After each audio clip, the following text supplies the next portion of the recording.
Good morning and welcome. Every day people with mental health difficulties face discrimination in accommodation, accessing services or employment. We have a bill tomorrow evening that seeks to end that kind of mental health discrimination by strengthening our equality legislation.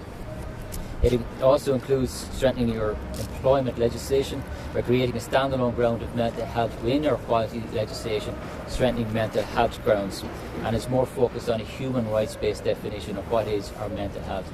Currently there is mental health protection within equality legislation, but it's based on a purely medicalised interpretation and it's buried within the disability ground. So what we want to do is we want to put mental health rights front and centre of our equality legislation and strengthen it into a broader definition. Discrimination we talked about particularly in the workplace. Well, a lot of discrimination within mental health, it is insidious. It can be difficult to prove.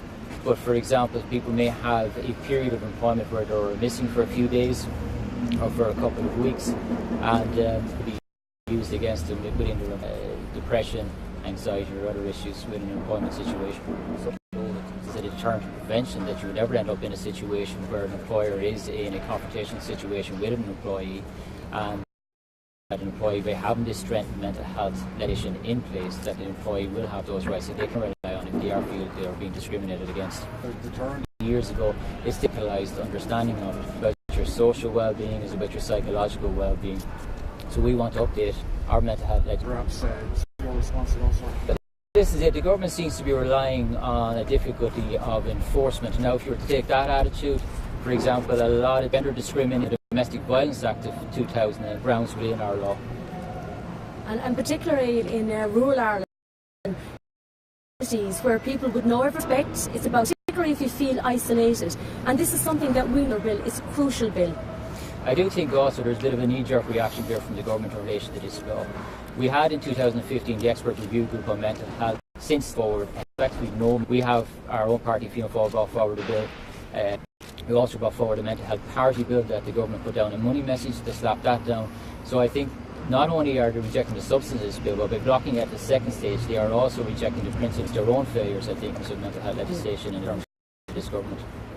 Could we ask you, while you're here, Stephen Donnelly, your reaction, I suppose, any comments you have to make as the nurses' strike takes hold now in facilities around the country? He supports the nurses and the midwives.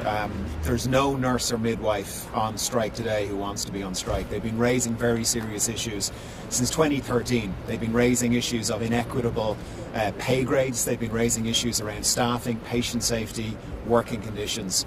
A lot of nurses and midwives are feeling burnt out. The anger and frustration around the country is palpable. They've been trying to get meaningful engagement from this government. The reality is there is a recruitment and retention problem. There are issues with staffing. Many of our nurses, we have some of the best trained nurses and midwives in the world. They're going home at night knowing that the patients under their care may or may not have been getting the best possible care because of the pressures they're under, because of the challenges, because of engagement that hasn't risen to properly. And the word that we're hearing from the picket line again and again and again across the country is respect. The nurses and midwives are feeling that they are not being, well, the INMO, they're not meaningful. We know as recently as December, when there would have been an opportunity to avert this industrial action, the government their meetings with the INMO to discuss these issues. So what do we need? We need meaningful engagement. We need them to sit down, and the nurses and midwives want to know that they're solving the issues, and it's not just about pay. I mean, I know the focus today is largely on pay, but there are serious issues around staffing, serious issues around what the nurses and midwives keep coming back to is patients. They're not seeing a clear pathway to resolving those issues. That's what we need to see. Everything doesn't have to be resolved tomorrow, but there must be a pathway and it needs to start right up. Who sits down with them? Is it through the Labour Court? Race Relations Commission, we have the HSE, we have the Department, we have the Minister. There's numerous bills and bodies on behalf who exactly that should to decide themselves. The government warned of escalating pay demands from other parts of the public sector if they did grant the things being sought by the nurses. Would Fianna Fáil grant the nurses pay demands, and if so, would you not be concerned about future requests from Westford?